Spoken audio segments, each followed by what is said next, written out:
Hi, I'm Robert Wichman, and this is episode 1 of the Yellow Jack podcast.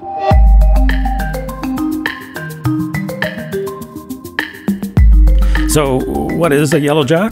Well, back in the day of sailing ships, hoisting a yellow flag was a message to everyone around you that your ship was under quarantine. There was some illness on the ship and people should stay away. The yellow flag, sometimes with big black squares on it, was called the Yellow Jack. So, I think it's the perfect name for this podcast, a podcast where you will meet some of the people who now find themselves quarantined because of the COVID-19 pandemic. Here in Canada, it's called self-isolation. There are a number of scenarios where people are being asked to self-isolate. The routine is basically to eliminate contact with other people for 14 days to make sure that you haven't contracted COVID-19. Usually this is for people who are coming back into the country from somewhere else, but there's some other reasons why you might have to self-isolate. And the self-isolation is meant to slow down the spread of the disease, to flatten the curve. So, who are these people? Well, they're from every walk of life and in every town and city across the country. There are people like Ina Fichman, who's a film producer from Montreal. At times like this, it's important we take care of ourselves. We don't need to add stress. I mean, isolation in and of itself is stressful. I'll talk to Ina and find out more about her self-isolation in a bit. But first, let's connect with Riley Colasuonno. He's from Winnipeg, but right now, he's stuck in Vancouver in self-isolation. So I was in the Philippines, kind of coming near to the end of my 2-month solo travel trip around Southeast Asia. And it was actually on my birthday when I found out, so March 12th, when I found out that Manila was going into a month-long lockdown, which was going to be starting on the 15th. And so when I found out, we knew that there was no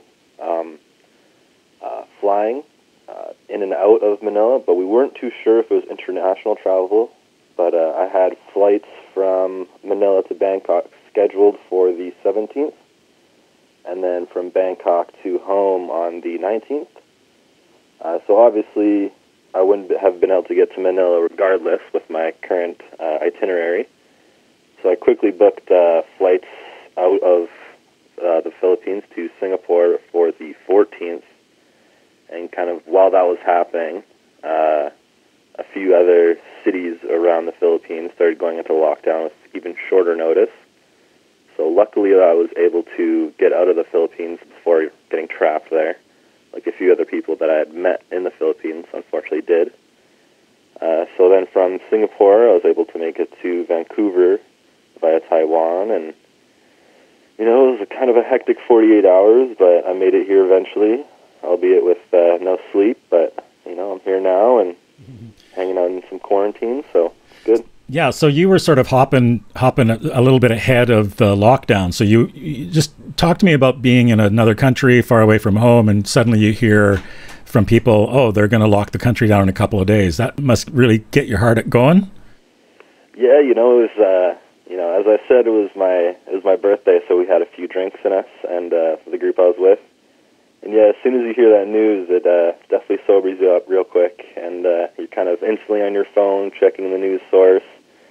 And then right after checking the news source, you're on Google Flights or Skyscanner, just looking on how you can get out of that country, that situation as fast as you can, because you don't want to be stuck in a country that's not your own during a time like that, because you don't know what may happen.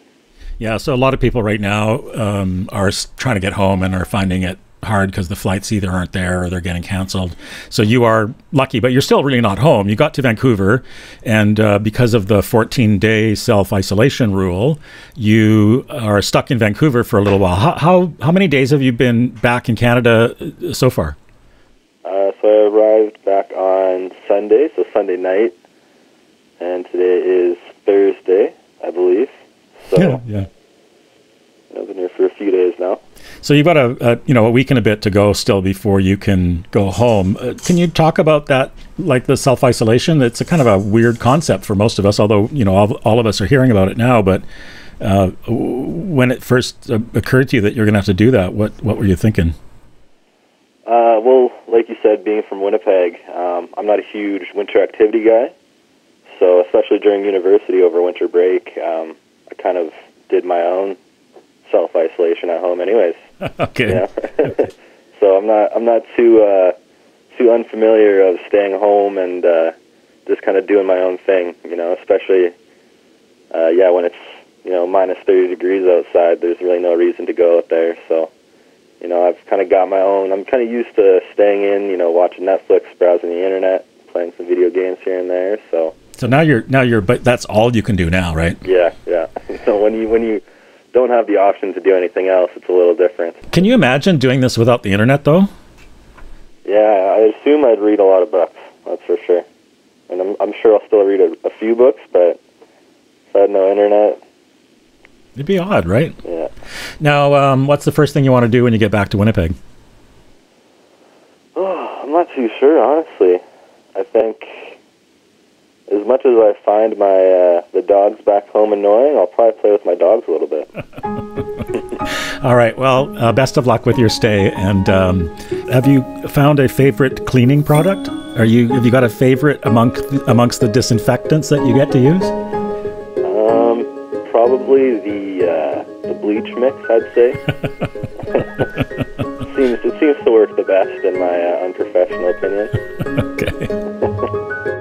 Riley Colasuonno, currently in Vancouver, staying in his uncle's spare room, counting down those 14 days of self-isolation until he can get back home to Winnipeg.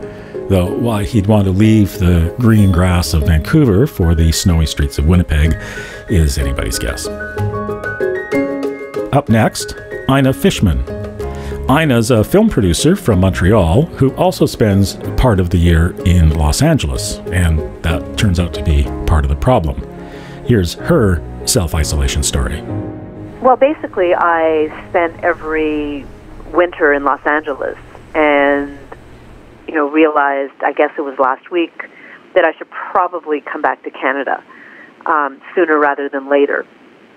And normally I would have stayed till, mid to late April.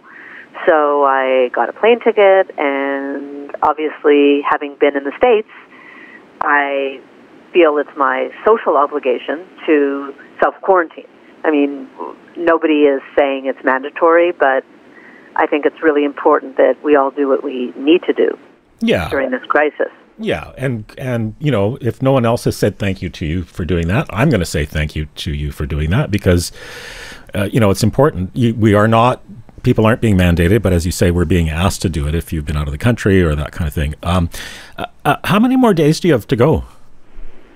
12. And yes, 12. Yeah, so you're kind of just at the beginning of your journey. Exactly. If people don't know you, you're a very long-standing film producer in Canada. You've produced a lot of really incredible films.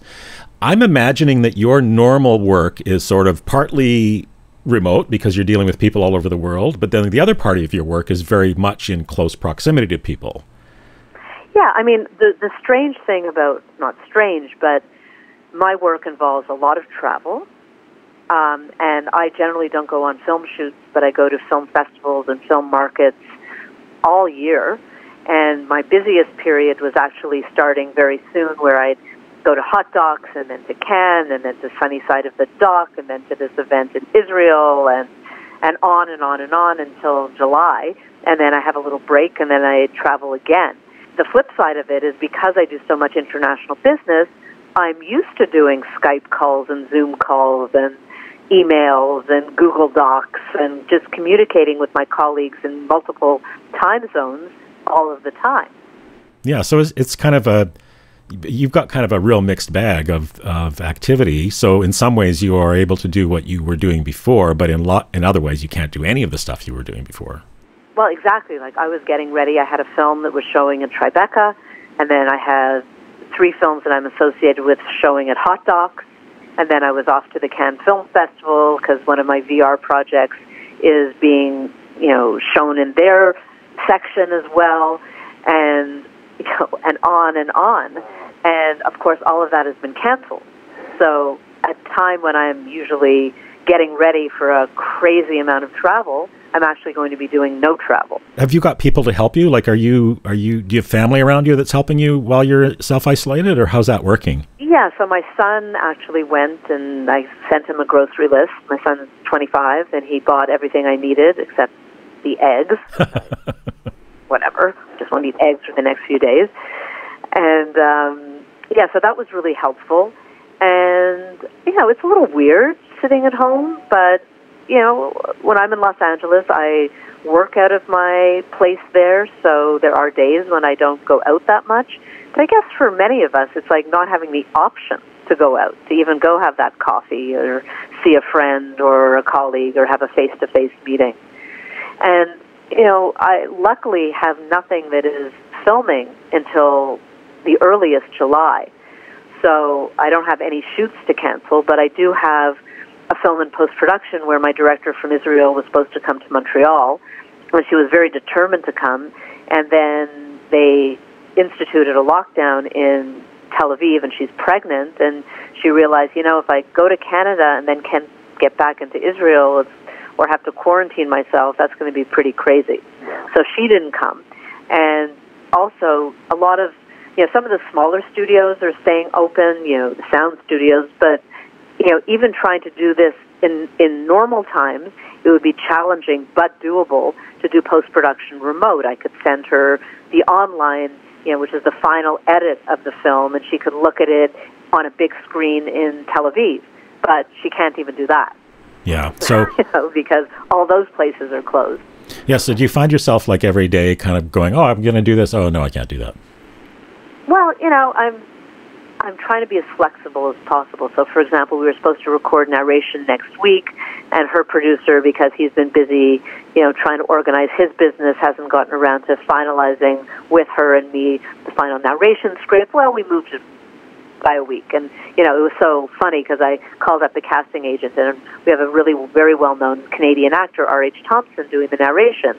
And I said, okay, do you think he'll be available the next week? And as the words were coming out of my mouth, I went, well, he's not shooting a movie. He's not in a play.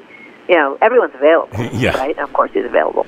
So what I'm hearing is that you're as busy as always, and you're not just sitting around, twiddling your thumbs and going, oh, God, no. I'm isolated and I'm just going to chill.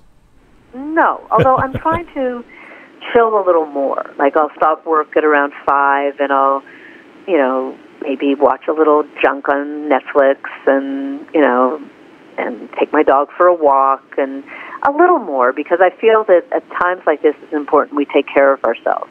We don't need to add stress. I mean, isolation in and of itself is stressful.